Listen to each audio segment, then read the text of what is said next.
এখানে কি দিচ্ছ? পেঁয়াজ, রসুন, আদা, আদা, কাঁচামরিচ, কাঁচামরিচ, লাল মরিচ, জিরা বাটা, জিরা বাটা, তেজপাতা, হ্যাঁ, আরো আলু, আলু ভর্তা, আলু ভর্তা না, আলু আলু সিদ্ধ। তো আলু সিদ্ধ ছাইনা ভর্তা করছো না, তারপরে দিছ এটা কি বানাবা? ডাউল বানাবা, ডাউল, আলু আলু আলুর ডাউল। এটা মাংস 5 কিলো দিবে। হ্যাঁ, কি সুন্দর তরকারি বানাইছ।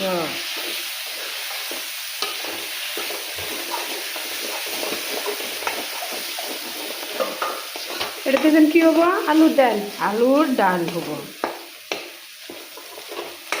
তারপর না আলুর ডাল।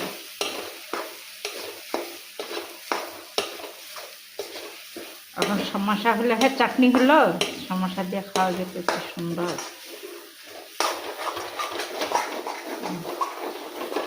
এই যে রে বাচ্চা,